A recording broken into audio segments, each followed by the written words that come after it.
Salut tout le monde, bienvenue sur une nouvelle capsule sur Sisters of the Light. Aujourd'hui, je vais vous parler de 4 outils rituels. Donc le premier outil rituel que je vais vous parler, c'est la coupe.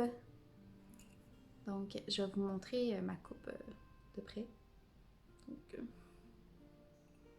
vraiment, je l'aime beaucoup.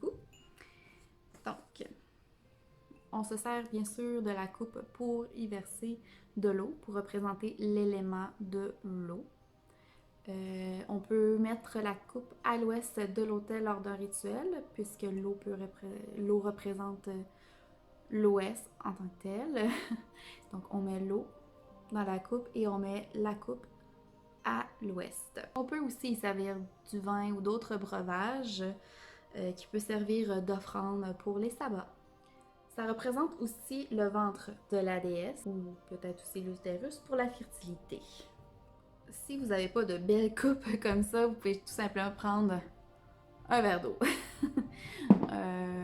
C'est comme on vous a déjà dit, pas besoin de dépenser une fortune pour faire des rituels, pour pratiquer la sorcellerie ou quoi que ce soit. Vous êtes l'élément le plus important.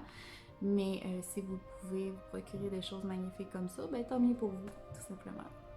Prochain objet, c'est le chaudron. Le chaudron qui représente aussi le ventre de la déesse, l'endroit où naît la vie. Ça sert à mijoter les potions, faire bouillir les herbes et à faire brûler de l'encens. Ça représente le feu, bien sûr, parce qu'on y fait brûler des choses dedans. Moi, je place mon chaudron souvent au sud avec ma bougie. Ensuite, prochain objet, l'atamé. Donc, j'ai un tout petit atamé ici. J'ai rien gravé dessus et il ne coupe pas du tout. Pas du tout. Donc, ça représente bien sûr le masculin, un peu aussi peut-être à cause de la forme, mais en tant que tel, ça représente le masculin. On se sert de l'atamé pour créer notre cercle. On peut aussi graver aussi des choses dedans. On peut graver des panthères, vous pouvez graver le symbole de la triple lune dans ce morceau de bois ici. Ça sert aussi à canaliser les énergies lors des invocations. Et on n'utilise jamais l'atamé pour couper. Tout simplement, il ne coupe pas. On ne l'utilise pas pour appeler ni le dieu ni la déesse. Pensez-y 2 secondes, c'est quand même si ça coupe pas, ça représente quand même un genre de couteau. Donc, voudriez-vous appeler les énergies de Dieu du dieu et de la déesse avec un couteau? Non, on utilise plus la baguette qu'on va voir juste après. Donc, on va plus s'en servir pour appeler les éléments. Donc, la terre, l'air, le feu, l'eau et l'esprit.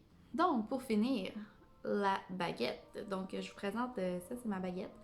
Vite comme ça, je me souviens plus de quel bois elle est faite. Là, je l'ai à quelque part, mais comme ça, je m'en souviens pas. Donc, elle est quand même assez rigide.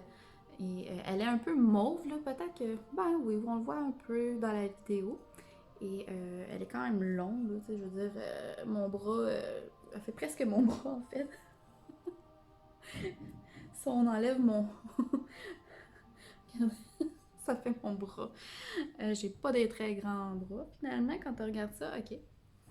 Donc la baguette qui représente l'air et ça représente aussi le dieu. Là, à ce moment-là, on utilise la baguette pour appeler les énergies du dieu et de la déesse lors de nos rituels. Les baguettes sont faites souvent de plusieurs matériaux, de plusieurs types de bois différents.